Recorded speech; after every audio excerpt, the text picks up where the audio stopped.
स्वागत है आपका स्टडी विद स्लेट में। मैं सत्यम पाठक आपका स्वागत करता हूं। आज का जो हमारा वीडियो है, आज हम जो पूर्व मध्यकालीन भारत है उसके बारे में आज से हमारा जो सब्जेक्ट है, जो हमारा विषय है वो स्टार्ट हो रहा है। अब जो कुछ वीडियो आएंगे उसमें हम पूर्व मध्यकाल के बारे में हम अच्छे से देखने वाले हैं।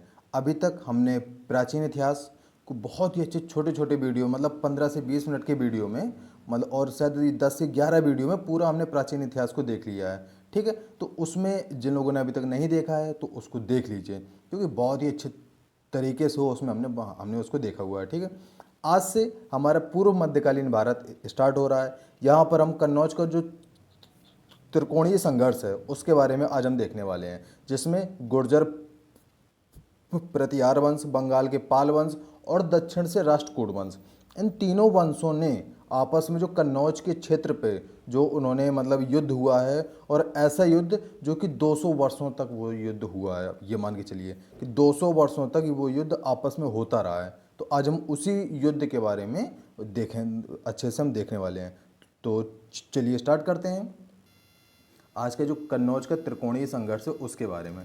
ठीक है, तो जो कन्नौज का त्रिकोणीय संघर्ष जो ऐसा है कि 8वीं सदी में कन्नौज के आसपास के क्षेत्र को मध्य देश कहलाता था।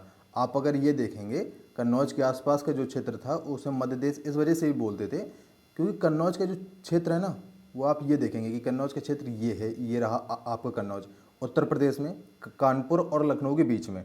ठीक है, तो ये यहाँ पे कन्नौज तो हल्का साइड में है, लेकिन मतलब लगभग एक तरह से वही है। यहाँ से ये होता था ना कि यहाँ से ये आपका हरियाणा वाला क्षेत्र, यहाँ पर भी क्योंकि जो हर्षवर्धन जो आए थे उन्होंने इस क्षेत्र को इतना ज़्यादा फेमस वो कर दिया था कि हर कोई जो राजा बनता था ना तो ये चाहता था कि अगर संपूर्ण भारत पर अधिकार अगर हमें करना है तो हमें पहले कन्नौज पर अधिकार करना होगा। ठीक है, ये उस समय का माहौल बन चुका था।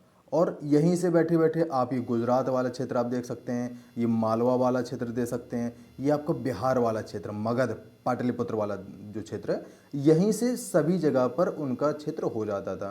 तो ठीक है, तो इसी तरीके से जो उस समय के जो राजा थे, जो प्रतापी राजा थे, उन्होंने ये सोचा कि चलो अब हम वहाँ पे बनते हैं, वहाँ पे अपना राज्य क्षेत्र खींचते हैं, अपना राज्य बढ़ाते हैं, वहाँ से राजा बन जाएंगे तो संपूर्ण भारत पर हमारा ही अधिकार हो जाएगा। ठीक है, तो इस तरीके से उन्होंने स्टार्ट किया। तो वही है, चलिए हम देखते हैं। 8वीं सदी में कन्नौज के आसपास के क्षेत्र के मध्य देश कहते थे। यही एक सीधा सीधा क्वेश्चन है, आप ये शायद भी एक कहीं ना कहीं क्वेश्चन आया हुआ भी है। ठीक है, उस समय पर जो तीन जो महाशक्तियाँ थीं उनमें कौन कौन थे? उत्तर भारत के गुर्जर और, तो उत्तर भारत के थे, इनके जो राजा थे, राजा वत्सराज, नागभट्ट सेकेंड, रामभद्र और मिहिरभोज। मिहिरभोज सबसे महानतम राजा थे जिन्होंने आखिरी में इस युद्ध को जीता था। 200 सालों के बाद ये युद्ध को जीता था और आखिरी में कन्नौज पर इनकी ही जो राज्य सत्ता स्थापित हो गई थी। ठीक है, इसके बाद आते हैं बंगाल के पाल वंश। वही पाल वंश हैं हर्षवर्धन के टाइम पे, वही पाल वंश है और वही राजा हैं। ठीक है, तो राजा कौन कौन थे? राजा धर्मपाल और राजा देवपाल, पाल वंश से ये राजा थे। इन दो राजाओं ने युद्ध में पार्टिसिपेट किया था। ठीक है, तीसरी जो शक्ति थी वो शक्ति बहुत ही बड़ी शक्ति थी, दक्षिण के राष्ट्रकूट वंश। दक्षिण के जो राष्ट्रकूट वंश थे, इन्होंने भी बराबर युद्ध में लोहा दिया, बराबर जो कोई भी राजा जीत जाता था युद्ध में, ये आके उसको हरा देते थे। इनका ये काम इत्ते रहता था। इनके जो राजा हुए कौन कौन हुए? राजा ध्रुव, गोविंद सेकेंड और अमोघ वर्ष। ये जो तीन राजा हुए हैं ये दक्षिण के राष्ट्रकूट वंश के राजा हुए हैं। हाँ, इन तीनों राजवंशों के बारे में हम अगले वीडियो में इनके तीनों के बारे में हम अच्छे से देखेंगे। इन तीनों राजाओं ने क्या क्या कार्य किए, कहाँ कहाँ पर अपने स्थापत्य करवाई है, पर पूरा जो इनमें इनसे संबंधित जो भी क्वेश्चन आते हैं हम उनके बारे में अच्छे से हम देखेंगे। ठीक है, तो चलिए ये तो हो गई इनकी हिस्ट्री। अब हम इनके युद्ध स्थल के जो कन्नौज युद्ध स्थल है उस पर हम देखने वाले हैं। तो युद्ध स्थल कन्नौज का क्षेत्र है तो वहीं पर हुआ है। ठीक है, अब कन्नौज पर आयुध वंश के राजा इंद्रायुध राज कर रहे थे। जब युद्ध स्टार्ट हुआ है 200 वर्ष के पहले, उस समय पर कन्नौज पर, जो कि पहले से ही एक क्षेत्र था, आयुध वंश के राजा इंद्रायुध राज कर रहे थे। राजा इंद्रायुध राज कर रहे थे। ठीक है, अब ये युद्ध 200 वर्षों तक चला, ये तो हमने आपको पहले बता दिया है। तो अब इसके बाद में चलिए, अब जो 6 जो इनके वो होते हैं, चरण होते हैं, तो प्रत्येक चरण में क्या क्या होता है वो हम देख लेते हैं। इतना याद नहीं करना है, पहले एक बार देख लेते हैं, फिर मोटा मोटा क्या याद करना है वो हम आपको बता देंगे। ठीक है, तो बस चलिए पहला जो चरण है वो हम यहाँ से स्टार्ट करते हैं। पहले चरण में वत्सराज ने इंद्रायुध को पराजित किया। वत्सराज गुर्जर प्रतिहार वंश का जो राजा था वत्सराज, उसने आयुध वंश के राजा इंद्रायुध को पराजित कर दिया। ठीक है, ये पहली कंडीशन यही है कि वत्सराज ने इंद्रायुध को पराजित कर दिया, जो कि वहाँ पहले से राज कर रहे थे। ठीक है, अब वत्सराज यहाँ यहीं तक रुके नहीं, वो प्रयाग के समीप जाकर धर्मपाल को भी पराजित किया। क्यों? क्योंकि बंगाल तो या इस क्षेत्र में है ना, जो कन्नौज और बंगाल के बीच में है इलाहाबाद। इलाहाबाद जिसका वर्तमान नाम प्रयागराज है, वहीं पर ये इनका होता है युद्ध। तो वत्सराज जो होते हैं ना, बंगाल की तरफ जाते हैं और धर्मपाल को हरा देते हैं वहाँ पर जाके। ठीक है, फिर क्या होता है, राष्ट्रकूट नरेश ध्रुव, जो राष्ट्रकूट वंश था उसके राजा ध्रुव ने वत्सराज पर आक्रमण करके पराजित किया और कन्नौज पर अधिकार कर लिया। ये देखिए इनका काम यही है, पहले जो दोनों युद्ध होते थे तो जो जीत जाता था, ये फिर राष्ट्रकूट वंश के थे, ये जाते थे उसको हरा देते थे और अपना अधिकार कर लेते थे। ठीक है, तो जो पहला चरण जो हुआ है उसमें राष्ट्रकूट वंश जीत गए हैं और उन्होंने कन्नौज पर अधिकार कर लिया है पहले उसमें। ठीक है, तो ये तो पहला चरण हो गया। अब जो दूसरा वो आता है चरण आता है, इसमें क्या होता है, इसमें संघर्ष जो होता है प्रतिहार और पाल शासकों के मध्य होता है। इसमें संघर्ष प्रतिहार और पाल शासकों के मध्य में होता है। प्रतिहार मतलब राजा वत्सराज और पाल शासक मतलब धर्मपाल। ठीक है, धर्मपाल ने वत्सराज को पराजित कर दिया। यहाँ पे गेम उल्टा हो जाता है। पाल वंश जो होते हैं, जो पाल वंश के राजा होते हैं, धर्मपाल होते हैं, वो गुर्जर प्रतिहार वंश के राजा को वत्सराज को हरा देते हैं दूसरे उसमें। ठीक है, उदय सुंदरी कथा में पाल शासक धर्मपाल को उत्तरापथ स्वामी कहा गया है। क्वेश्चन काफ़ी बार पूछा गया है कि उत्तरापथ स्वामी किसे कहा गया है, तो धर्मपाल को कहा गया है, पाल वंश के शासक को कहा गया है। ठीक है, ये आपको याद रखना है। ये तो हो गया दूसरी जो स्टेप हुआ था। तीसरे स्टेप में क्या होता है, हम तीसरा जो स्टेप है वो हम देख लेते हैं। तीसरा स्टेप हमारा ये इतना है।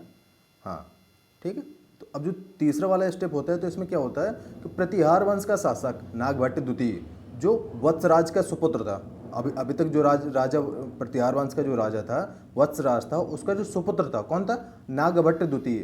तो ये क्या करता है, नागभट्ट द्वितीय की सेना ने धर्मपाल को मुंगेर के निकट जाके हरा देता है। बिहार में एक अभी भी जिला है मुंगेर, तो वहाँ पर जाके वो हरा देता है। ठीक है, और धर्मपाल ने किसको हरा देता है, धर्मपाल को हरा देता है। ठीक है, फिर से वही कंडीशन आती है। फिर क्या होता है, धर्मपाल ने राष्ट्रकूट शासक गोविंद सेकंड से, जो ध्रुव का पुत्र था, वो जाता उससे हेल्प मांगता है कि भैया हमारी सहायता करिए, हमको उसने हरा दिया है। तो संजन ताम्रलेख के अनुसार गोविंद द्वितीय ने नागभट्ट द्वितीय को पराजित कर दिया। फिर से देखिए वही होता है, जो राष्ट्रकूट वंश होते हैं, जो जीत जाता है उसको ये जाके फिर हरा देते हैं। ठीक है, इनका काम इतना ही है।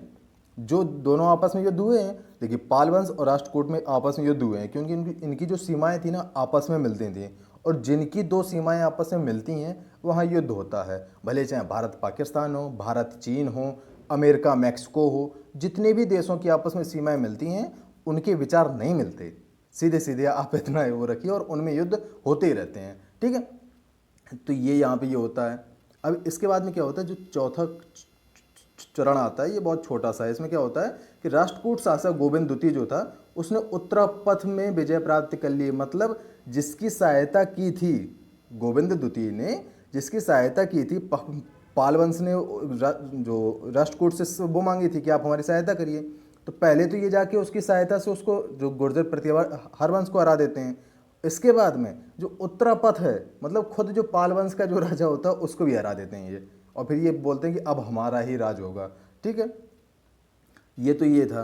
अब जो पांचवा जो चरण आता है, इसमें क्या होता है, एक मिनट, इसमें जो पांचवा वाला जो वो आता है चरण आता है, इसमें ये होता है, देखिए अभी आपको बता रहे हैं। पाल वंश के शासक थे देवपाल। ठीक है, जो धर्मपाल थे उन्हीं के सुपुत्र थे, तो उनके शासक थे देवपाल।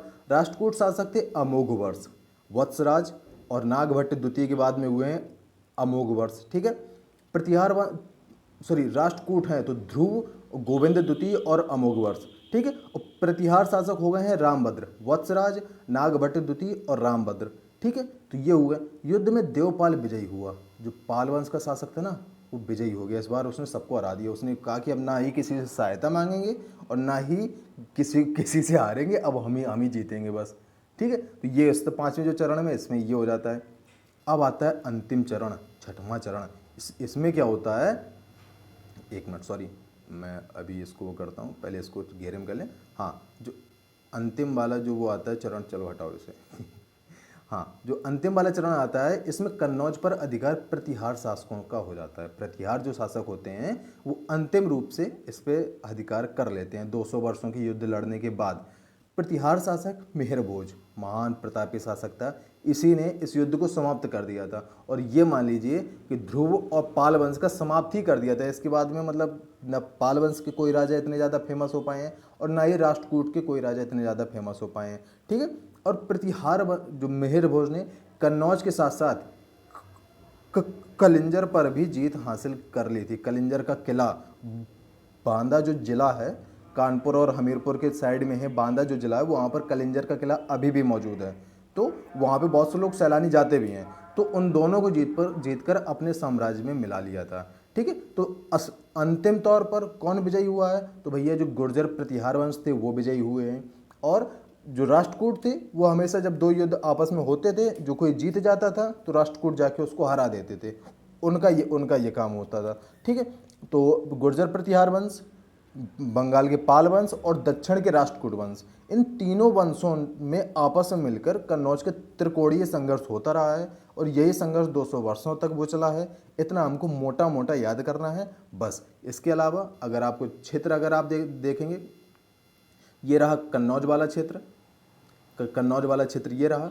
यहीं से बैठे बैठे आप ये वल्लभी, गुजरात, हरियाणा वगैरह, ये यहाँ पे हो गया मगध वाला क्षेत्र, और ये मालवा का पठार, जो उस समय की बड़ी शख्सियत थी, बड़े जो राजा महाराजा थे, वहाँ पर यहीं से अधिकार हो जाता था कन्नौज से बैठे बैठे, ठीक है। तो इस वजह से, और सबसे बड़ी चीज़ ये है कि कन्नौज जो क्षेत्र है तो गंगा यमुना, गंगा ब्रह्मपुत्र का जो क्षेत्र है ना, जिसमें बोलते हैं कि विश्व की सबसे ज़्यादा उत्पादकता वाला क्षेत्र वो यहीं पर है। विश्व की सर्वाधिक उत्पादकता वाला जो क्षेत्र है वो गंगा जमुना और गंगा ब्रह्मपुत्र के बीच का जो क्षेत्र है वो यही क्षेत्र है।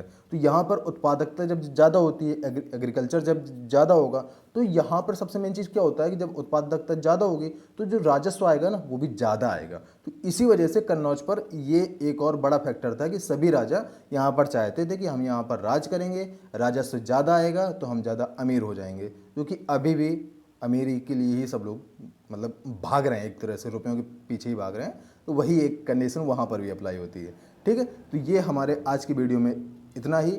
अगला जो वीडियो होगा, तो अगर आप यहाँ तक आए हैं तो लाइक, सब्सक्राइब और कमेंट जरूर करिए। और ठीक है, धन्यवाद, नमस्कार।